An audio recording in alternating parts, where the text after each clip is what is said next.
Goeiemôre. Ek wil eers vanoggend die Here dank en die Here loof en prys vir hierdie boodskap. Ek ervaar na my gebedstyd dat waarlik hier's 'n persoon wat dit moet hoor vanoggend. Dalk is dit persone. Het jy al advies van iemand af ontvang? Dalk 'n gesiene persoon in jou lewe? Dalk is dit 'n dominee of 'n pastoor, of dalk jou aardse vader of moeder, of jou beste vriend, of beste vriendin. Weet jy wat, maar in jou hart voel jy ongemaklik, jy is onseker, is dit die regte ding vir my om te doen? En dan praat ek van jou as 'n Christen, as 'n wedergebore kind van die Here.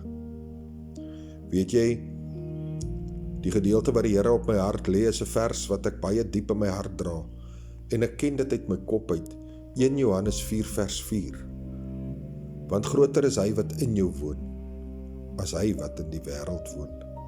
Maar ek gaan en ek lees van die eerste vers af, en dit sê die volgende: Geliefdes, glo nie elke gees nie, maar stel die geeste op die proef, of hulle uit God is.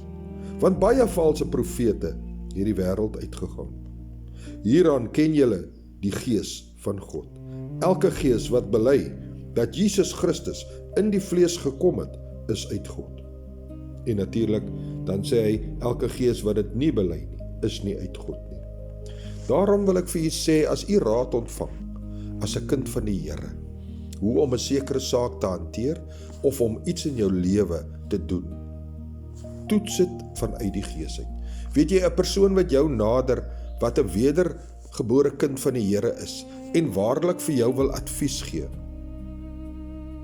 gaan daaroor bid, en dan die advies vir jou gee. En die Gees van God, as hy vir jou advies bring, sal hy na die woord toe gaan. Hy sal met die woord dit staaf. Want hoekom?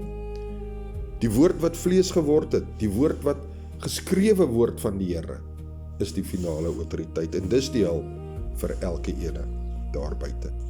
So in die gevolg, as jy iets ontvang van iemand anderste, gaan soek dit in die woord, val op jou knieë voor die Here en sê, Here, ek het hierdie woord ontvang, is dit juis? Is dit wat u vir my wil spreek? Is dit wat u wil hê ek moet doen? Ek is Pastoor Gary, brood en water 5 minute woordbediening.